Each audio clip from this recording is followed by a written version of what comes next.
వందనాలు. సలాం అలైకుం. నమస్తే. దేవుడి చిత్తము, దేవుడి ఆజ్ఞ మనకు ఉండాలి. ఆనాడు అబ్రహాముకు కూడా దేవుడి ఆజ్ఞ ఉంది. అందుకే ఆయనకు గర్వఫలం ఇచ్చాడు దేవుడు. ఎందుకంటే ఆయన కుటుంబానికి దీవించాడు, ఆయన కుటుంబానికి ఆశీర్వదించాడు.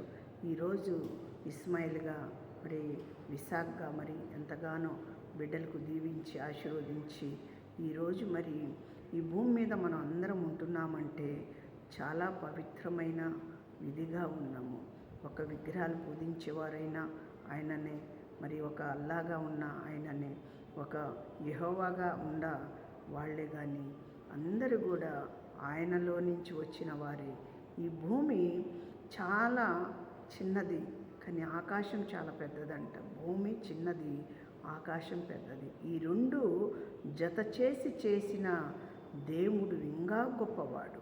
ఈ గొప్పవాడు దేవుడు మనకు సమాధానం పడి ఉండాలి, జీవితకాలము జాగ్రత్తగా ఉండాలి, తగ్గించుకోవాలి, మారు మనసు, మంచి మనసు అని దేవుడు చెప్తున్నాడు. ఎందుకంటే ఒకరికి హాని చేయకూడదు. హాని మనకు సహాయము చేసిన వారికి మనము ఎప్పుడు హాని చేయకూడదు. వాళ్ళతో సమాధానం పడి ఉండాలి, జాగ్రత్తగా ఉండాలి. కష్టాలు, బాధల్లో, చిక్కుల్లో కానీ దేవుడు తీసేస్తాడు. ఎన్నో శోధనలు వస్తే దేవుడు తీసేస్తాడు. అయ్యా తండ్రి, నీ చిత్తంలోనే మేలు చేయయ్యా, నీ చిత్తంలోనే ఆశీర్వదించయ్యా, నీ నామంలోనే ఆశీర్వదించని మనం దేవుడికి అడగాలి. దేవుడు చేయని పని లేదు. మనకు ఆశీర్వదించేవాడే కానీ కీడు తెచ్చేవాడు కాదు. దేవుడు మేలు చేసేవాడే కానీ మనకు హాని చేసేవాడు కాదు.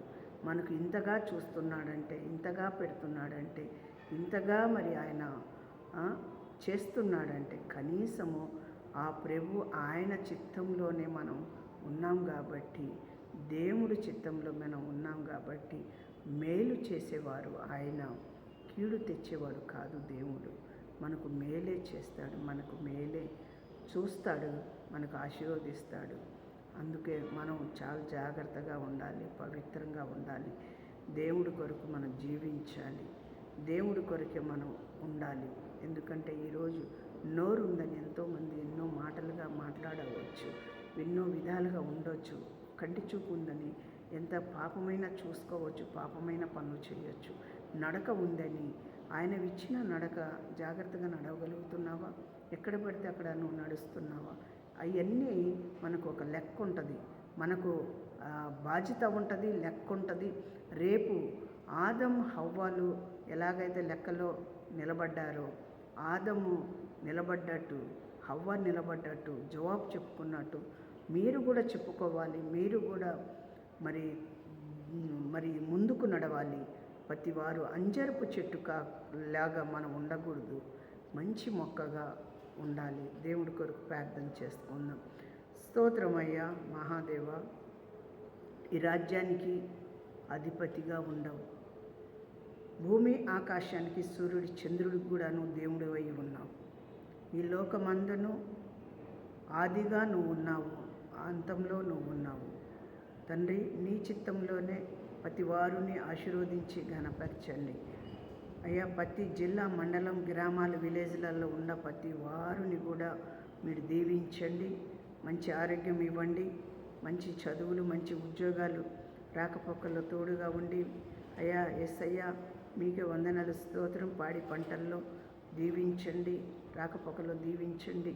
కరెంటు వాళ్ళకి, పోలీసు వాళ్ళు, డాక్టర్లు, సిస్టర్లు, రైతు బిడ్డలకి, మున్సిపాలిటీ వాళ్ళకి అయ్యా యేసయ్యా, సైనికులకు తండ్రి మీరు దీవించి, చేతి పని వ్యాపారాలకు కూడా దీవించి, కూలి పని వారికి దీవించి, ప్రతి కుటుంబానికి నడిచి ఆశీర్వదించండి అయ్యా. మీ మందిరాల్లో నడిచే ప్రతి బిడ్డని కూడా మీరు ఆశీర్వదించండి, సేవకులకు ఆశీర్వదించండి. మీ నామానికి మహిమ తీసుకురండి, ఘనమైన కార్యము మీరు జరిపించండి, సహాయము దయచి యేసు నామములో అడిగి వేడుకుంటున్నాము తండ్రి. ఆమేన్. అందరికీ వందనాలు. యేసు